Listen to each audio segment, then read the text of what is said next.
ये आगे question number fifth क्या है? What length of tarpaulin? Tarpaulin समझते हो? तारपोलिन समझते हो? टेबल के ऊपर बिछाने वाला कपड़ा। मतलब कहीं भी यूज हो सकता है, कपड़ा होता है एक तरह जिसको हम नॉर्मली टेंट वगैरह बनाने में यूज करते हैं। देखते हो ना, टेंट लगे होते हैं तो वाटर प्रूफ होता है, उसमें से पानी जो है आसानी से नीचे नहीं आता है, तो वाटर प्रूफ कपड़ा होता है। टेंट वगैरह जहाँ भी लगते हैं वहां पे। So what length of tarpaulin 3 meter wide will be required to make a conical tent of height 8 meter and base radius 6 meter? Height हमें 8 मीटर दे रखी है, तो h equal to 8 metre and base radius equal to 6 meter. Assume that the extra length of the material that will be required for stitching margin and wastage in cutting is approximately 20 centimeter. तो 20 centimetre जो है for margins.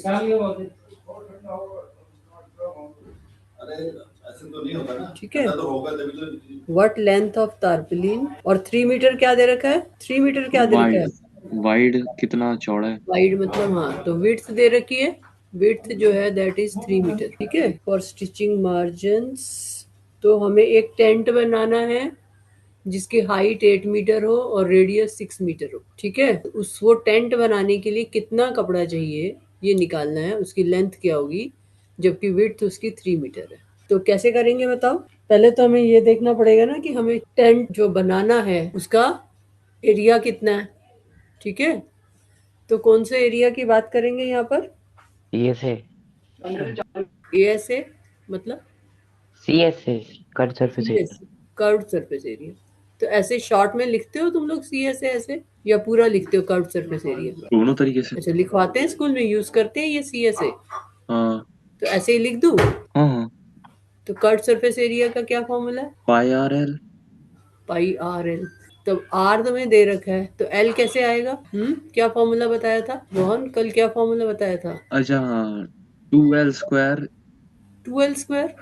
नहीं, ये तो अरे मैं गलत कह रहा हूँ। L² L square equal to R² plus H²।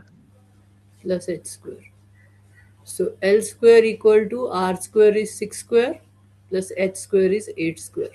तो कितना आया? स्क्वायर कितना होता है? 36। और 8 स्क्वायर? 8 स्क्वायर कितना होता है? 8 स्क्वायर नहीं पता? 64। तो दोनों को ऐड करो, कितना आया? L square equal to 100, L equal to 10 100। L square equal to 100 आया, तो L equal to 10 मीटर, क्योंकि R और H मीटर में है। तुम्हें समझ में आया 100 से 10 कैसे आया रोहन? नहीं नहीं। नहीं, क्यों? L square equal to 100 मतलब L equal to square root of 100। अच्छा ठीक है, समझ आ गया। किसका स्क्वायर 100 होता है? 10 का। 10 का 10 इंटू 10 100 होता है, तो L हाँ। इक्वल टू 10 हो गया। इसका स्क्वायर रूट निकालेंगे तो 10 आएगा ना। हम्म। ठीक है। yes। तो L इक्वल टू 10 मीटर। तो curve surface area equal to pi. Pi की वैल्यू तो नहीं दे रखी, तो नहीं दे रखी है ना, पाई की दे रखी है 3.14। अगर क्वेश्चन में वैल्यू दे रखी है तो वो यूज करोगे, नहीं दे रखी है तो फिर 22/7। ठीक है। तो अगर 3.14 डेसिमल वैल्यू वैल्यू है तो वो यूज कर लो। 22/7 को जब डिवाइड करेंगे तो यही आएगा 3.14 into R is 8 and L is 10। तो कैलकुलेट करो ये कितना आता है। हाँ, मल्टीप्लाई करके बताओ कितना आता है। यूनिट क्या आएगी एरिया की? मैम रेडियस तो 6 है ना। यूनिट क्या आएगी? Metre square. Metre square. चलो बताओ मल्टीप्लाई करके। हाँ, किसने कैलकुलेट किया? गौरव तुमने कर लिया? पर 188.4 188.4 188.4 मीटर स्क्वायर। ठीक है। तो ये कर्व सरफेस एरिया हो गया। अब हमें ये बताना है, हमें इतना एरिया का तारपोलिन बनाना है, टेंट बनाना है। तो अब कितनी लेंथ चाहिए होगी हमें तारपोलिन की, सो दैट कपड़े का एरिया और ये इक्वल हो जाए, है ना। तो कपड़े का एरिया किसके इक्वल होगा? हमें ये भी चाहिए और 20 सेंटीमीटर फॉर मार्जिन्स भी चाहिए। Area of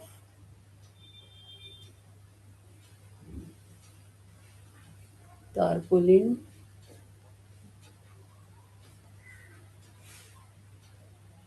required equal to 188.4 metre square. हाँ, तो अब कितनी लेंथ रिक्वायर्ड होगी, कैसे निकालेंगे बताओ गौरव, कैसे करेंगे? 3 से डिवाइड कर देंगे। किससे? 3 से? क्यों? हाँ, वो टोटल लेंथ निकालने के लिए। वो तो ठीक है, लेकिन डिवाइड क्यों कर रहे हैं ये भी तो पता होना चाहिए ना तुमको। वो लेंथ निकालने के लिए। हाँ, वो तो ठीक है, वो बात तो ठीक है। जो एरिया ऑफ तारपोलिन है वो किसके इक्वल होगा? क्या फॉर्मूला है यहाँ पर? ये तो हमने टेंट से निकाला, एरिया ऑफ तारपोलिन रिक्वायर्ड, ठीक है, क्योंकि इतना टेंट का आया है। तो जो तारपोलिन कपड़ा है उसका एरिया किसके इक्वल होगा? जो कपड़ा होता है उसकी शेप क्या होती है? रेक्टेंगल। रेक्टेंगल। तो रेक्टेंगल का एरिया क्या होता है? Length into breadth. Length into breadth. तो लेंथ इंटू ब्रेड्थ जो है दैट इज इक्वल टू 188.4। हम्म ठीक है, अब लेंथ तुम्हें निकालनी है और ब्रेड्थ कितनी दे रखी है? 3 मीटर 3। Equal to 188.4। अब समझ में आया क्यों मल्टीप्लाई, क्यों डिवाइड कर रहे हैं? तो लेंथ इक्वल टू 188.4 अपॉन 3। ठीक है, एल क्या है? Length of tarpaulin. यहाँ पर ब्रैकेट में लिख लो, where L is length of tarpaulin.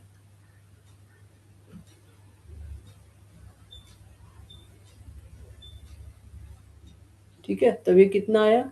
Divide करो। 62.8। 62.8। रोहन तुमने डिवाइड किया? एक सेकंड।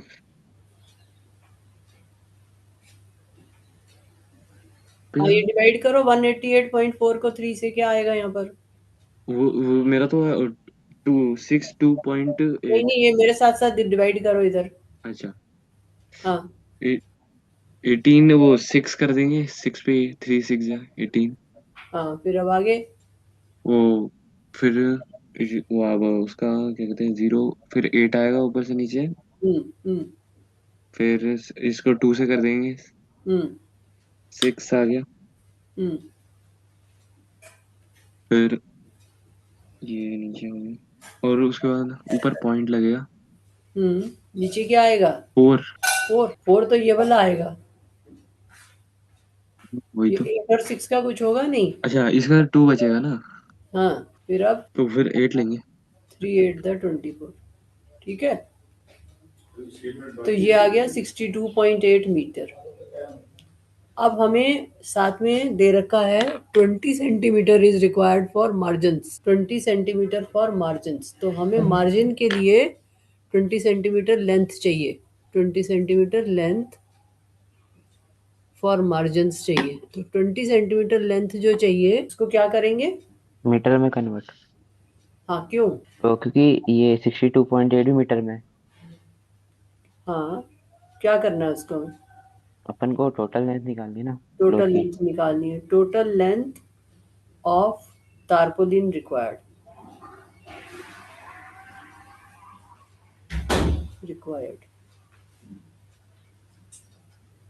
तो दिस इज इक्वल टू 62.8। इतना तो हमें टेंट बनाने के लिए चाहिए और एक्स्ट्रा मार्जिन के लिए 20 सेंटीमीटर चाहिए। ये मीटर में है और 20 सेंटीमीटर ये सेंटीमीटर में है, तो इसको मीटर में कन्वर्ट करने के लिए क्या करना पड़ेगा? 100 से डिवाइड। 100 से डिवाइड करना पड़ेगा। ठीक है, रोहन समझ में आया? Yes sir. ये मीटर है और ये सेंटीमीटर है, मीटर और सेंटीमीटर तो ऐड नहीं होते, तो हमें उसको 100 से डिवाइड करना पड़ेगा ताकि ये भी मीटर हो जाए। तो अब ये 0 से 0 कैंसिल हो गया। 2/10 कितना हुआ? 0.2। 0.2। तो जब दोनों को ऐड करेंगे तो क्या आ जाएगा? 63। 3। ठीक है, समझ में आया? रोहन ये समझ में आया 0.2 कैसे आया? ये 2/10 जो है इसको कैसे करेंगे मैनेज? 2 से डिवाइड हो जाता है, दोनों दोनों ही हो जाएंगे 2 से डिवाइड। हाँ, दोनों 2 से डिवाइड हो जाएंगे तो क्या आएगा? ऊपर तो 1 आ जाएगा, नीचे 5 आ जाएगा। फिर आगे? आगे हो गया। तो 1 और 5 को तो डिवाइड करना है, डेसिमल में कैसे लाएंगे? लास्ट ईयर बताया था कि डायरेक्ट 10 से डिवाइड करना हो तो क्या करते हैं, या तो 1 को डिवाइड करो 5 से, और या डायरेक्ट 2 को 10 से डिवाइड करो। तो क्या करते हैं 2 को जब 10 से डिवाइड करना होता है तो क्या करते हैं गौरव? 0.2 कैसे आया गौरव? ये 10 0.2 कैसे आता है? अगर 2/100 होता तो क्या आता? 2/100 तो 0.02। 0.02। तो इसका मतलब क्या कर रहे हैं हम? इसके बाद डेसिमल लगा रहे हैं। जितनी जीरोज हैं, 2 जीरोज हैं तो 2 के बाद डेसिमल लगेगा, 1 जीरो है तो 1 के बाद डेसिमल लगेगा। रोहन समझ में आया? अच्छा समझ गया। 2/10 है तो 1 डिजिट के बाद डेसिमल लग जाएगा। 2/100 है तो 2 डिजिट के बाद डेसिमल लग जाएगा। ठीक है? समझ आ गया। जैसे मान लो 26/10 हो तो क्या आएगा आंसर? वो 02.6। 1 के बाद डेसिमल लगना है ना। हाँ, ठीक है रे, 2.6, 02 नहीं करेंगे, सिर्फ 2.6। ठीक है ना? अगर 26/100 हो तो क्या आएगा? तो 0 आएगा। 0.26। हाँ, ये क्या आएगा? 26/1000। 0.026। अब समझ में आ गई? याद आ गया अब? हाँ। कैलकुलेटर से तो नहीं कर रहा ना बैठ के?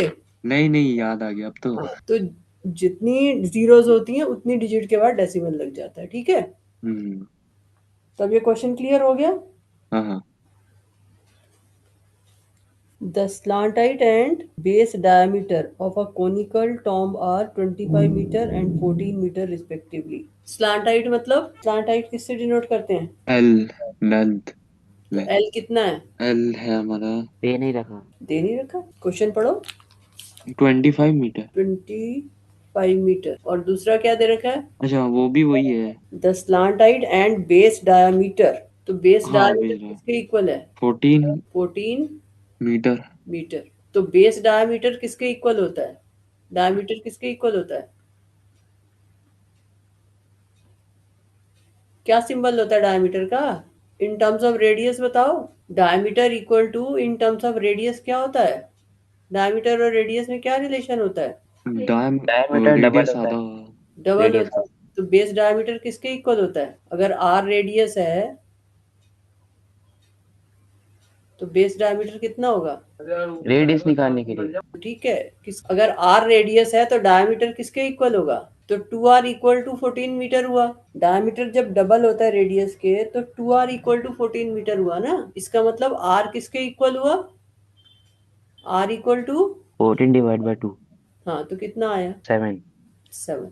तो रेडियस 7 मीटर है और स्लांट हाइट 25 मीटर है। ठीक है? अब क्या दे रखा है इसमें? Find the cost of white washing it curved surface area at the rate of ₹210 per 100 metre square. तो कॉस्ट ऑफ व्हाइट वॉशिंग दे रखी है। Cost of white washing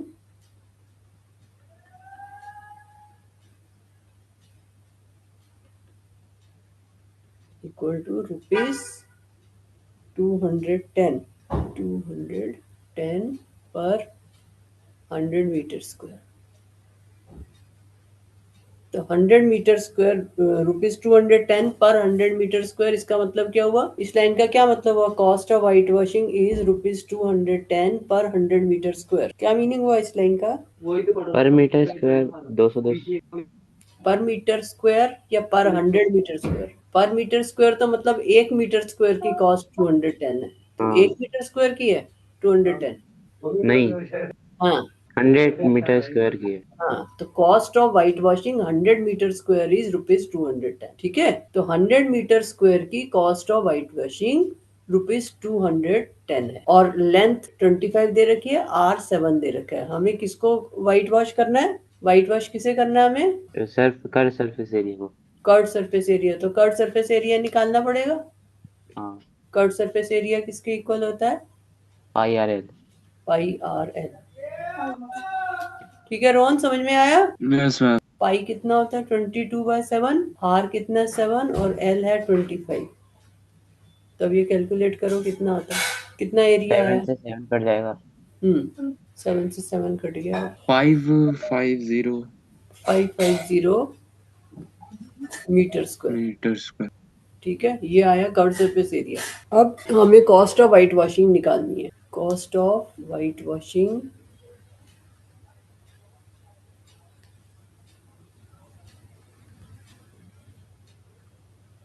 ₹100 area is equal to ₹210. तो cost of white washing 1 metre square area कितनी होगी? 1 metre square की कितनी होगी? अगर 100 मीटर स्क्वायर की 210 है तो 1 मीटर स्क्वायर की कितनी होगी?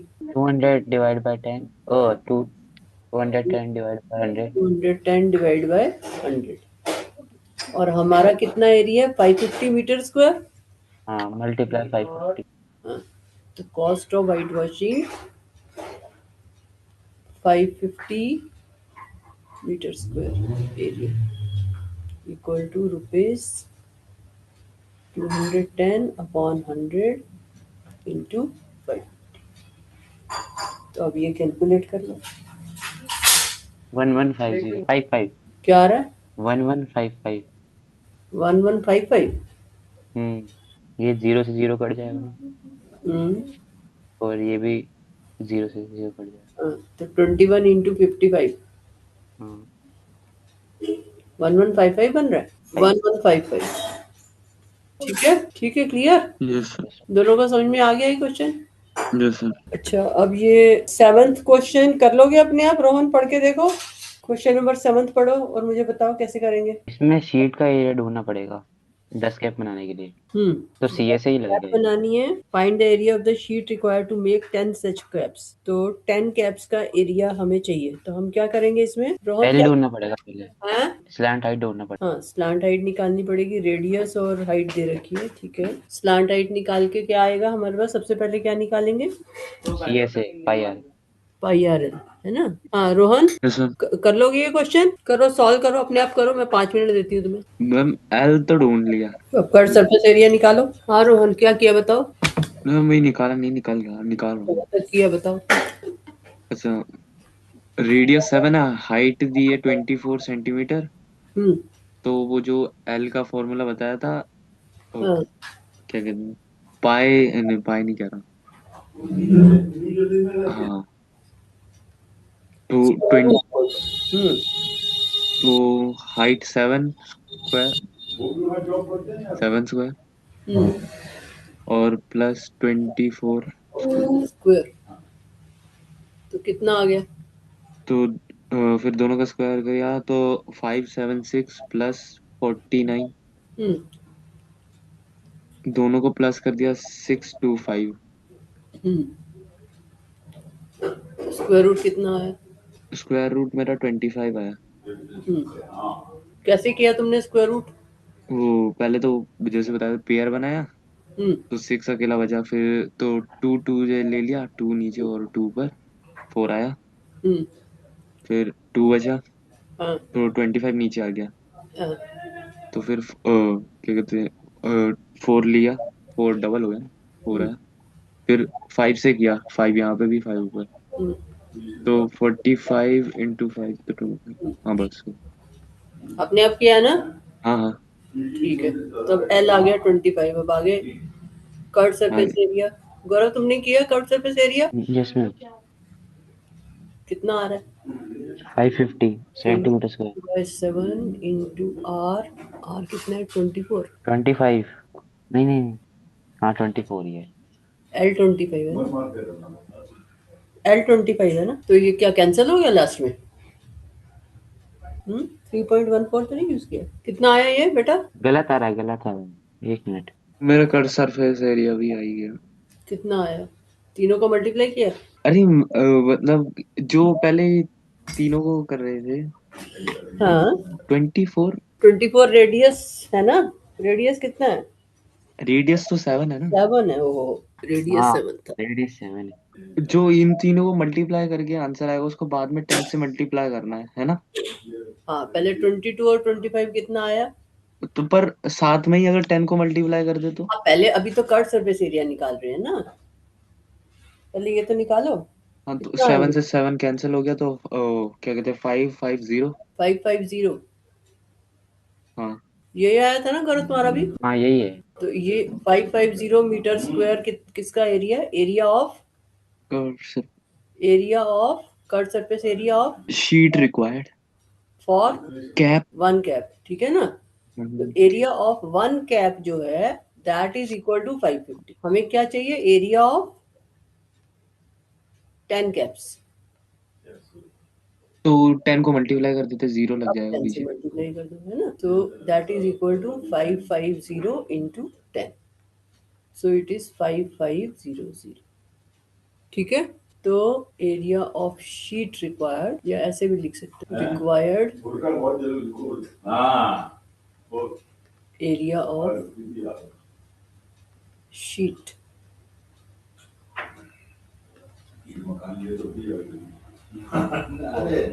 क्या यूनिट है इसकी यहाँ पर? मीटर नहीं, centimetre. Centimetre square. Metre square, centimetre square.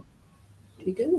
तो ये ऊपर भी सेंटीमीटर स्क्वायर लिखा, ये सारा सेंटीमीटर स्क्वायर था, ठीक है। सब जगह सेंटीमीटर है, एल भी सेंटीमीटर, ठीक है। क्लियर, क्लियर हो गया क्वेश्चन दोनों को? Yes ma'am. अब लास्ट क्वेश्चन पढ़ लो, क्या है पढ़ के समझो। A bus stop is barricaded from the remaining part of the road by using 50 hollow cones made of recycled cardboard. Each one has a diameter of 40 centimeter and height 1 meter. If the outer side of each of the cone is to be painted and the cost of painting is rupees 12 per meter square, what will the cost of painting all the cones? क्या मतलब है इस question का, पहले तो बताओ। पहले तो क्वेश्चन की लैंग्वेज समझो। हाँ, क्या मतलब है, क्या मतलब है इसका? Bus stop is barricaded from the remaining part of the road. मतलब एक बस रुकी बैरिकेटेड। एक बस स्टॉप समझते हो? बस स्टॉप होता है ना जहाँ बसेस रुकती हैं, ठीक है। वहां पर उन्होंने कोन लगा दिए उस बस स्टॉप को अलग करने के लिए, बैरिकेड करने की, उसको रोड से अलग करने के लिए। वहाँ कुछ कंस्ट्रक्शन करनी होगी, कुछ काम करना होगा बस स्टॉप पे, तो उन्होंने वहां पे बैरिकेड लगा दी। तो बैरिकेड किससे लगाए हैं, किससे लगाया बैरिकेड? हॉलो कौन? बाय हॉलो कोन्स, 50 हॉलो कोन से, ठीक है। तो हॉलो कोन से उन्होंने उसको बैरिकेड कर दिया, अलग कर दिया, वहां पे एक बीच में बैरियर बना दिया। Each cone has a diameter of 40 centimetre. तो अब जो कोन है जो उन्होंने लगाए 50 कोन्स, तो डायमीटर जो है ईच कोन का कितना, 40 centimetre, and height is 1 metre. तो height h equal to 1 metre. अब हाइट 1 मीटर है तो रेडियस कितना हुआ? डायमीटर 40 सेंटीमीटर है तो रेडियस कितना हुआ? 20 सेंटीमीटर, हाफ हो जाएगा। तो 20 सेंटीमीटर रेडियस हो गया। अब ये यहाँ पर दे रखा है, if the outer side of each cone is to be painted and the cost of painting is rupees 12 per metre square, what will be the cost of painting all these cones? तो क्या करना है हमको, इन cons को क्या करना है, cons को क्या करना है? रिसाइकिल्ड। तो मतलब जो कोन जिस मटेरियल से बना है वो रिसाइकल्ड मटेरियल। रिसाइकल्ड मटेरियल मतलब जो कबाड़ी तुमसे सामान खरीद के ले जाता है, उसको दोबारा से पेपर में कन्वर्ट कर देता है, वो उसको यूज किया। लेकिन कोन को करना क्या है, कोन्स को क्या कर रहा है वो? Cones is to be painted. तो उसके ऊपर क्या करना है, पेंट करना है, ठीक है। पेंट लगाना है, कहाँ पर पेंट लगाना है? ऑन द मतलब उसके बाहर पेंट लगाना है, ठीक है ना, आउटर सरफेस पे। तो आउटर सरफेस पे पेंट लगाना है तो हमें क्या चाहिए, यहाँ पर आउटर सरफेस का एरिया चाहिए, क्योंकि हमें कॉस्ट जो दे रखी है वो एरिया के हिसाब से दे रखी है। तो हम क्या निकालेंगे यहाँ पर? Slant height. हाँ, स्लांट हाइट निकाल के क्या निकालेंगे? CSA, curve surface area. तो पहले तो हमें कर्व सरफेस एरिया निकालना है। अब क्योंकि curve surface area pi r L होता है तो हमें एल निकालना है। आर तो हमारे पास है, तो कैसे निकालेंगे एल? पहले रेडियस को मीटर में चेंज करेंगे। हाँ, क्यों करेंगे? क्योंकि ये भी मतलब मीटर में दे रखा है। क्योंकि ये मीटर में दे रखा है, बाकी भी सारा कुछ मीटर में है, बाद में भी सब कुछ मीटर में है, तो हम रेडियस को मीटर में चेंज करेंगे। रोहन कैसे चेंज करते हैं सेंटीमीटर से मीटर में? 100 से डिवाइड करेंगे। 100 से डिवाइड करके, तो 20/100 मीटर। तो ये कितना आ जाएगा? 2/10। रोहन बताओ क्या आएगा? एक जीरो तो कैंसिल होगी। 2/10 किसके इक्वल होगा? 2/10 किसके इक्वल होगा? 10 से डिवाइड, 0.2। एक के बाद डेसिमल आ जाएगा 0.2 मीटर, ठीक है। तो अब एल निकालो, L equal to root r square plus H square. So this equal to root r कितना, 0.2, 0.2 का square plus H square, H तो 1 ही है। So this equal to root 0.2 का स्क्वायर किसके इक्वल होगा? 0.04 के। 0.04। रोहन समझ में आया 0.2 का स्क्वायर 0.04 कैसे हुआ? 0.2 का स्क्वायर 0.04 कैसे हुआ? 0.2 का स्क्वायर का मतलब क्या होता है? ये 10 से डिवाइड हुआ है। 10 से कहाँ से आ गया? 0.2 का स्क्वायर, स्क्वायर निकालने के लिए क्या करते हैं? अच्छा ठीक है, समझ गया। 2 से ओ क्या होगा ना, 2 से 0.2 को 0.2 से ही मल्टीप्लाई करेंगे। हाँ तब मल्टीप्लाई करो, क्या आएगा? 4। हाँ हाँ। ठीक है, बाकी तो सब जीरोज ही हैं, तो 2 टू द हाँ 4। नहीं, तो कितने के बाद डेसिमल लगेगा? कितनी डिजिट्स के बाद डेसिमल लगेगा? एक डिजिट नहीं, 2 डिजिट के बाद। 2 डिजिट के बाद, क्योंकि 1.2 यहाँ है, 1.2 यहाँ है ना? हाँ तो यहाँ 0 और ये पॉइंट, तो ये हो गया 0.04। तो दिस इज 0.04 प्लस 1। अब इसको ऐड करोगे तो क्या आएगा? Square root of 1.04। ठीक है। अब तुम्हारी बुक में दे रखा है ब्रैकेट में वैल्यूज स्क्वायर रूट ऑफ 1.04 की। हाँ दे रखा है 1.02। 1.02।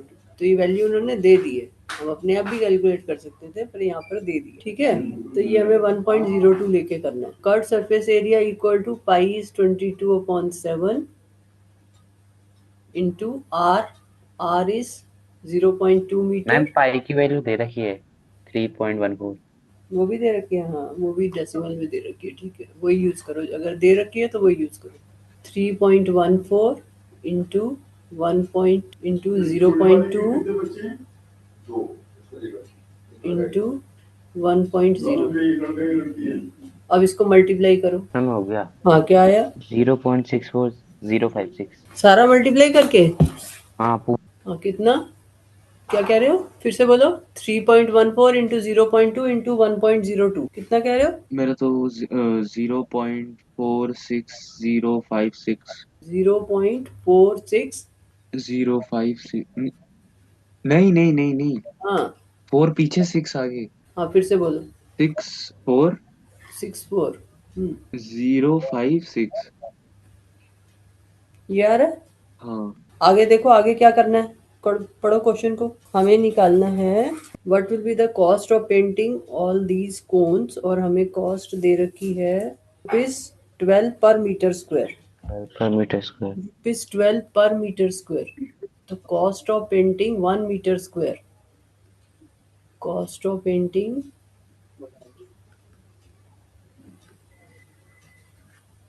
1 मीटर स्क्वायर इक्वल टू ₹12। ठीक है, और ये हमारे पास आ गया मीटर स्क्वायर। तो कॉस्ट ऑफ पेंटिंग 0.4056, इतना कम है। मल्टीप्लाई 50 और 12।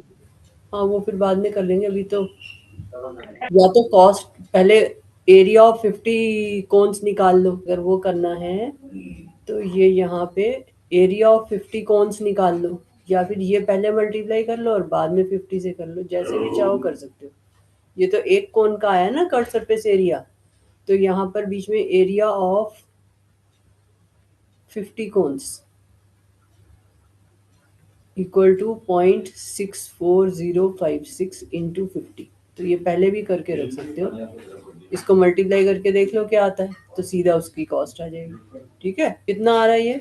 मल्टीप्लाई करो, देखो क्या आता है। 32.08। 32 या हाँ, एक जीरो और भी आ जाएगी। ठीक है, एक जीरो और आ जाएगी। ठीक है, तो 32.02800। ठीक है ना? तो ये कर्व सरफेस एरिया आ गया 32.028। ये जीरोस तो हटा दो डेसिमल के बाद की, तो सीधा कॉस्ट ऑफ पेंटिंग यहाँ पे निकाल लो। कॉस्ट ऑफ पेंटिंग फिर इसकी ना लिख के यहाँ पर, तो वो मर्जी है, एक का पहले निकाल के फिर कर लो, या 50 का पहले निकाल के फिर डायरेक्ट कॉस्ट। तो 32.028 metre square equal to 12 into 32.028।